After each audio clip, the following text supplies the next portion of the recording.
আসসালামু আলাইকুম। Shimul memorial north south school and কলেজের পক্ষ থেকে পঞ্চম শ্রেণীর সকল শিক্ষার্থীকে জানাই গণিত ভার্চুয়াল ক্লাসে স্বাগত। প্রিয় শিক্ষার্থীরা, আশা করছি তোমরা সবাই ভালো আছো, সুস্থ আছো, নিরাপদে আছো এবং বর্তমান সময় উপযোগী সকল নিয়ম নীতি মেনে চলে সবাই সুস্থ আছো। আজকে তোমাদের সাথে তোমাদের গণিত ক্লাস পরিচালনায় আছি আমি রওশনারা বেগম, সহকারী শিক্ষক, Shimul memorial north south school and college. আজকে আমরা তোমাদের পাঠ্য বইয়ের অধ্যায় 9 শতকরা 2 নম্বর ক্লাস পরিচালনা করব। আজ গত ক্লাসে আমরা কিছু সৃজনশীলের সমাধান করেছি, আজকে আরো নতুন কিছু সৃজনশীল সমস্যার সমাধান করব। প্রিয় শিক্ষার্থী আমার, তোমরা সবাই খাতা কলম নিয়ে আমার সাথে প্রস্তুত হয়ে যাও সৃজনশীল সমস্যার সমাধানগুলো মনোযোগ সহকারে সম্পূর্ণ করার জন্য। আমরা মূল অঙ্কে চলে যাই। 1 নম্বর কি সৃজনশীল সমস্যা আছে? একটি দ্রব্যের ক্রয় মূল্য 300 টাকা এবং বিক্রয় মূল্য 285 টাকা। তাহলে ক্রয় মূল্য দেওয়া আছে এবং বিক্রয় মূল্য দেওয়া আছে। এই উদ্দীপকের আলোকে আমরা একটা অঙ্ক সম্পূর্ণ করব ক্রয় মূল্য এবং বিক্রয় মূল্য আলোকে। ক নম্বরটি কি আছে? ক নম্বরটি বলা হয়েছে দ্রব্যটি বিক্রি করে কত টাকা ক্ষতি হয়। ক্ষতি বের করতে বলেছে আমাদেরকে। তাহলে আমাদের লাভ বা ক্ষতি সূত্র আমরা প্রাথমিক আলোচনাতে জেনেছি এবং পূর্বের ক্লাসে আমরা লাভ সম্পর্ক অঙ্ক সমাধান করেছি। এখন ক্ষতি মানে কি? যে টাকাটা আমরা কিনবো তার থেকে যখন বিক্রি করবো কম দামে, সেটাই হচ্ছে ক্ষতি। অতএব 1 ক সমাধান ক্ষতি সমান কি হবে? ক্রয় মূল্য বিয়োগ বিক্রয় মূল্য। ক্রয় মূল্য থেকে যখন বিক্রয় মূল্য কম হচ্ছে তখনই কি ক্ষতি হচ্ছে, কমে যাচ্ছে দামটা, এই জন্য ক্ষতি বলা হচ্ছে। কিনেছিলাম কত টাকায়? 300 টাকায়। বিক্রি করেছি কত টাকায়? 285 টাকায়। আমরা এটা মুখে মুখেও বিয়োগ করতে পারি। তারপরে দেখো রাতে বিয়োগ করছি। 285 10 থেকে 5 বাদ দিলে কত হয়? 5। 10 থেকে 9 বাদ দিলে 1। 2 এর সাথে 1 দিয়ে দিলাম 3, 3 এর সাথে 3 বাদ দিলে 0। বামে 0 কোনো দাম নেই, এখানে আমরা 0 বসাচ্ছি না। পেলাম কত? 15 টাকা। তাহলে ক্ষতি কত টাকা হলো? ক্ষতি 15 টাকা। উত্তর কত? উত্তর 15 টাকা।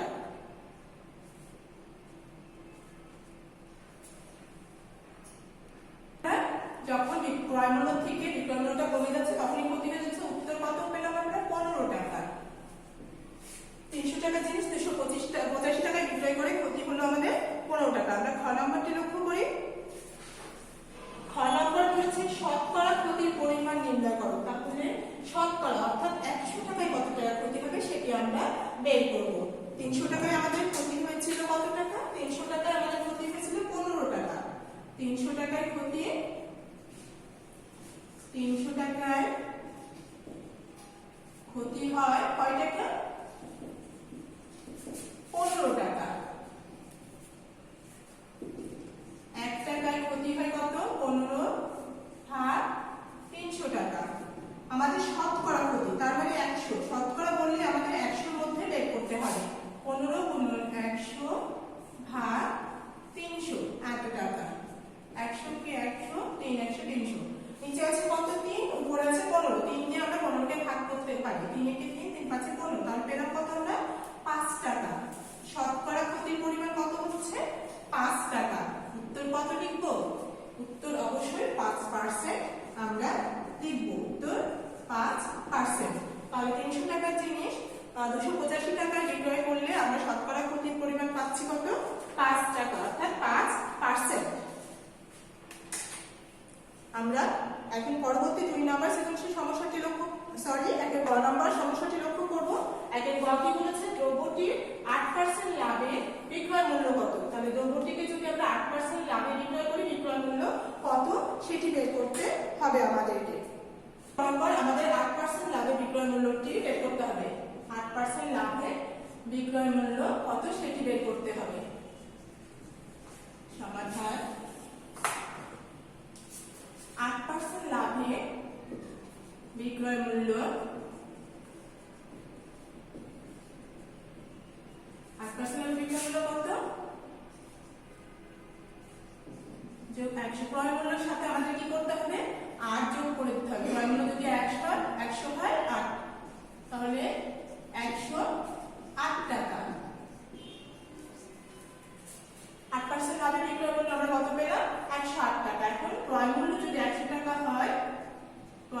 মূল্য 100 টাকা হলে বিক্রয় মূল্য কত? বিক্রয় মূল্য 108 টাকা। 108 টাকা, তাই তো?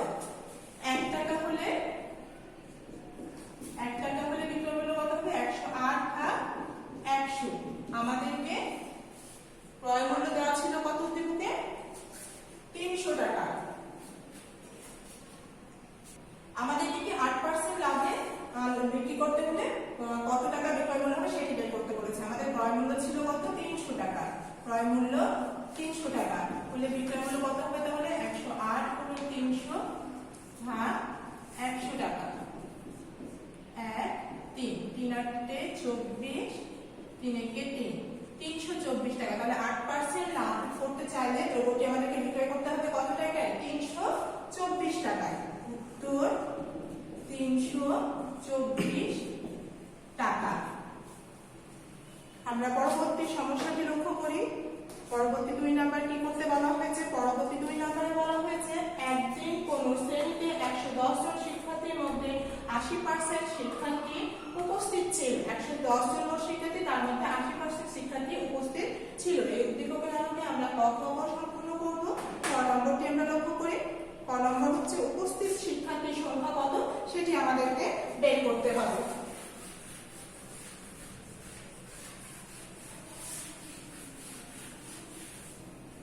উপস্থিত শিক্ষার্থীর সংখ্যা আমাদেরকে বের করতে হবে। 2 এর ক নাম্বার সমাধান। 180% উপস্থিত ছিল, তাহলে 100 জনে উপস্থিত শিক্ষার্থী কতজন? 80 জন। একজনে উপস্থিত শিক্ষার্থী কত? 80 ভাগ 100 জন। আমাদের মোট শিক্ষার্থীর সংখ্যা কতজন দেওয়া ছিল? 110 জন। তাহলে 110 জনে উপস্থিত শিক্ষার্থী কত সেটি আমরা বের করব। 80 গুণন 110 ভাগ 100। দুই দিকে শূন্য যদি আমরা কেটে দিই তাহলে আমাদের থাকছে কত? 10 10 110, এখানে 11। এই 10 থেকে কাটলে 8 8 11 88 জন। কত আমরা পাচ্ছি? 88 জন। উপস্থিত শিক্ষার্থীর সংখ্যা 88 জন।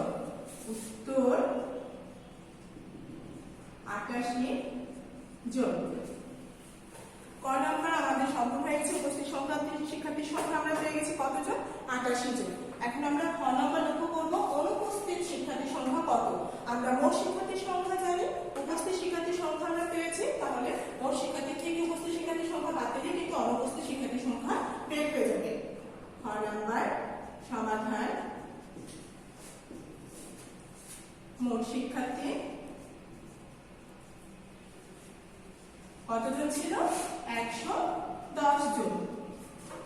উপস্থিত শিক্ষার্থী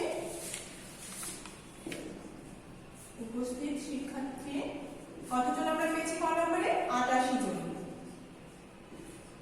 88 জন। ক হতে আমরা সাইড নোটটা করে দেব। যেহেতু আমাদেরকে অনুপস্থিত শিক্ষার্থীর সংখ্যা বের করতে বলেছে, তাহলে আমাদেরকে কি করতে হচ্ছে? বিয়োগ করতে হচ্ছে। অতএব অনুপস্থিত শিক্ষার্থীর সংখ্যা কতজন আমরা পাচ্ছি বিয়োগ করে দেখি। 10 থেকে 8 বাদ দিলে 2, হাতে ভাগে ছিলাম 1, শোধ করলাম 8 থেকে 9, 11 থেকে 9 বাদ দিলে 2, 1 থেকে 1 বাদ দিলে 0। তাহলে আমরা কত পেলাম? 22 জন। উত্তর 22 জন। অনুপস্থিত শিক্ষার্থীর সংখ্যা আমরা পেলাম কতজন? 22 জন। অনুপস্থিত শিক্ষার্থীর সংখ্যা আমরা পেয়েছি 22 জন। উপস্থিত শিক্ষার্থীর সংখ্যা আমরা বের করেছি, অনুপস্থিত বের করেছি, এবং গ নম্বর আমরা লক্ষ্য করি কি বের করতে বলা হয়েছে? উপস্থিত শিক্ষার্থীর 25% ছাত্রী হলে কতজন ছাত্রী উপস্থিত ছিল? উপস্থিত শিক্ষার্থী 25% ছাত্রী হলে, তার মানে 100 জনে উপস্থিত যদি হয় 25 জন। আর আমরা কি কোন খ নম্বর হতে আমরা কি করেছি? ক নম্বরে উপস্থিত শিক্ষার্থীর সংখ্যা পেয়েছি, সেই শিক্ষার্থী কতজন হচ্ছে উপস্থিত আছে সেটা আমাদেরকে বের করতে বলেছে। ছাত্রী সংখ্যা আমাদেরকে উপস্থিত ছাত্রীর সংখ্যা গ নাম্বার সমাধান। 100 জনের ছাত্রী কত জন? 25% যেহেতু বলেছে তার মানে 100 জনের ছাত্রী হচ্ছে 25 জন। 100 জনের ছাত্রী 25 জন। একজনের ছাত্রী 25 ভাগ 100 জন। আর উপস্থিত শিক্ষার্থী বলেছে 88 জন ছাত্রী কত হবে? 25 গুণন 88 ভাগ 100। 25 একে 25, 4 25 100, 4 একে 4, 4 22 88, 22 জন। তাহলে ছাত্রীর সংখ্যা কত হলো? কতজন ছাত্র উপস্থিত ছিল? 22 জন। তো 22 জন। আমরা উপস্থিত শিক্ষার্থী 25% ছাত্রী হলে কতজন ছাত্রী উপস্থিত ছিল সেটা বের করে আমরা পেয়েছি কতজন? 22 জন পেয়েছি। আমরা পরবর্তী সমস্যাটি লক্ষ্য করি 3 নাম্বার। 3 নাম্বার কি আছে? রাকিব 500 টাকা ব্যাংকে জমা রেখে 4 বছরে 140 টাকা মুনাফা পেল। কত টাকা ব্যাংকে রেখে? 500 টাকা। কত বছরের জন্য? 4 বছরের জন্য। মুনাফা কত পেল? 140 টাকা। আমরা ক খ গ ঘ সম্পূর্ণ করব। ক নাম্বারটি আমরা প্রথমে লক্ষ্য করব। 500 টাকার 4 বছর 1 বছরের মুনাফা আমাদেরকে বের করতে বলেছে। কত টাকা? 500 টাকার 4 বছরের মুনাফা। 500 টাকার 1 বছরের মুনাফা বের করতে বলেছে। দেওয়া আছে আমাদের 500 টাকার 4 বছরের মুনাফা। 500 টাকার 4 বছরে মুনাফা দেওয়া আছে কত টাকা? 140 টাকা। 500 টাকার 1 বছরে মুনাফা কত? একই টাকা বলেছে, আসল একই আছে, সময়টা শুধু পরিবর্তন করেছে। এজন্য আসলটাকে আমরা ঠিক রেখে দিয়ে সময়টা দিয়ে আমরা মুনাফার পরিমাণকে ভাগ করলে পেয়ে যাব 1 বছরে কত মুনাফা পাবো। মুখে মুখে আমরা এটাকে ভাগ করতে পারি। তারপর আমরা রাখে দেখি। 3 4 12, 2 0, 4 5 20, কত হলো? 35 টাকা। উত্তর 35 টাকা। 500 টাকার 1 বছর মুনাফা আমরা কত পেলাম? 35 টাকা পেলাম। 500 টাকার মুনাফা 1 বছরে, 4 বছরে দেওয়া ছিল, 1 বছরে পেয়েছি কত? 35 টাকা। এখন আমরা খ নাম্বারটি লক্ষ্য করব। খ নাম্বারটি হচ্ছে 1 টাকার 1 বছরের মুনাফা কত? 1 টাকার 1 বছরের মুনাফা কত? খ নাম্বার সমাধান। 500 টাকার 1 বছরের মুনাফা, 1 বছরে মুনাফা কত টাকা পেয়েছি আমরা? 35 টাকা। কোথায় থেকে পেয়েছি এটা আমরা? ক নম্বরতে আমাদেরকে কি বলছে? 1 টাকার 1 বছরের মুনাফা। 1 টাকার 1 বছরের মুনাফা। সময়টা ঠিক রেখেছে এখানে, আর আসল টাকার পরিমাণটা এখানে কমে গিয়েছে। তাহলে আমরা কি করব? এই মুনাফার সাথে আসল টাকার পরিমাণটা দিয়ে ভাগ করলে আমরা পেয়ে যাব। এখন উপরে আছে 35, নিচে আছে 500। যদি আমরা রাফেটা কাটাকাটি করে দেখি, 35 500, 5 দিয়ে যদি ভাগ করি উপরে 7, নিচে হচ্ছে 100, দাঁড়াচ্ছে কত? 7/100, তাই তো? 7/100। এখন এই 7/100 কে কি করতে পারি আমরা? দশমিকেও প্রকাশ করতে পারি। 0.07 টাকা। এটা কোথায় দিলে পূর্বের ন্যায় চলে আসবে। উত্তর 100 টাকার 1 বছরে 1 টাকার 1 বছরের মুনাফা কত হচ্ছে? 0.07 টাকা। 0.07 টাকা। 1 টাকার 1 বছরের মুনাফা আমরা বের করে নিয়েছি। এক্ষেত্রে 100 টাকার যদি বলে বা 500 অধিকও বলে, তাও আশা করছি তোমরা বের করতে পারবে। আমরা গ নম্বরটি লক্ষ্য করি এখন। গ নম্বর বলেছে শতকরা বার্ষিক মুনাফার হার কত? শতকরা বার্ষিক মুনাফার হার বের করতে বলেছে। শতকরা বার্ষিক মুনাফার হার, আমরা 1 টাকা 1 বছরের মুনাফা পেয়েছি।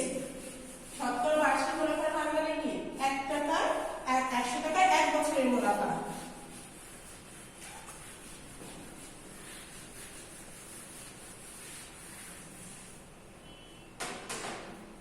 3 গ নাম্বার, শতকরা বার্ষিক মুনাফার হার। আমরা 1 টাকার 1 বছরের মুনাফা পেয়েছি। খ নাম্বার হতে 1 টাকার 1 বছরে মুনাফা কত? 0.07 টাকা। এটা আমরা কোথা থেকে পেয়েছি? খ নং হতে।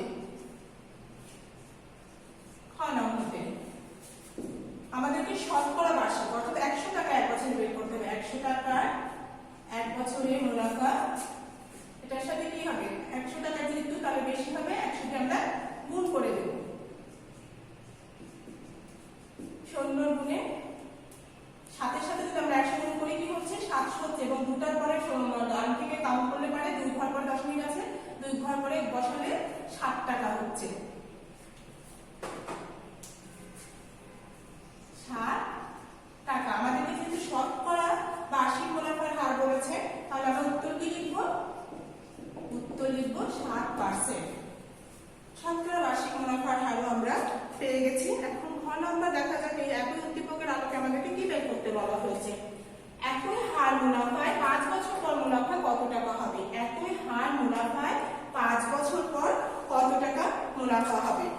প্রিয় শিক্ষার্থীরা, একটু লক্ষ্য করো, আমি স্ক্রিনে সূত্রের সাহায্যে প্রকাশ করেছি, আর আমরা এতক্ষণ যেটা করলাম সেটা আমরা ঐনিক নিয়মে করেছি। তো তোমরা যদি মনে করো যে ঐনিক নিয়মটা তোমাদের কাছে একটু জটিল মনে হচ্ছে বা একটু তুলনামূলকভাবে সূত্রের থেকে কঠিন মনে হচ্ছে, তাহলে তোমরা সূত্র সাহায্যে প্রতিটি অঙ্ক করতে পারবে। তবে সূত্রটি অবশ্যই সঠিকভাবে হতে হবে, সূত্রটি এই জন্য সঠিকভাবে মুখস্থ করতে হবে। আমরা খ নাম্বারটি সমাধান করি। সমাধান কি বলেছে? একই হার মুনাফায় 5 বছর পর মুনাফা কত টাকা হবে?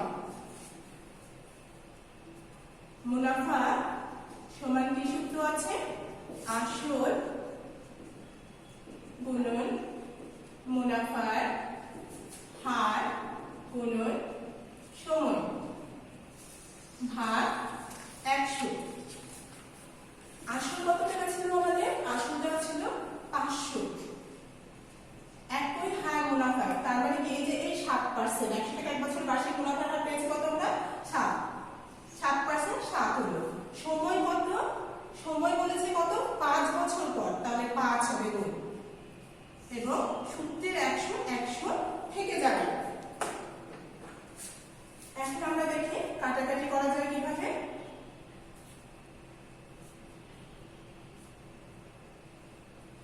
100 দিয়ে 500 টাকা কাটলে 5 হচ্ছে, তাই তো?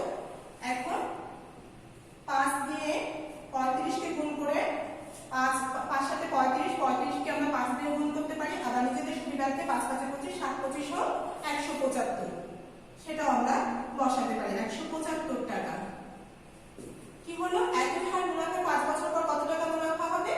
175 টাকা। উত্তর 175 টাকা।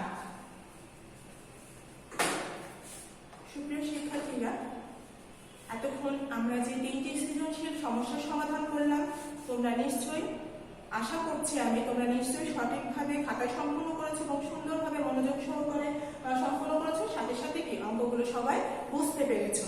আগামী দিন তোমাদের এই অধ্যায়ের উপরে টপ প্লেস নেওয়া হবে, টপ প্লেস 1। তোমরা সবাই খাতায় অথবা ডায়েরিতে গুরুত্ব সহকারে নোট করে নাও। আগামী দিন টপ প্লেস 1, ক্লাস 1 and 2, অর্থাৎ আজকে এবং গতদিনের যে ক্লাস, এই 2টা ক্লাসের উপরে তোমাদের টপ টেস্ট নেওয়া হবে। তোমরা সবাই বাসায় বারবার অনুশীলন করবে, তাহলে টপ টেস্টটি সঠিকভাবে সম্পূর্ণ করতে পারবে। সবাই সুস্থ থাকবে, ভালো থাকবে। আগামী ক্লাস দেখার আমন্ত্রণ জানিয়ে তোমাদের কাছ থেকে আজকের মতো বিদায় নিচ্ছি। ধন্যবাদ সবাইকে।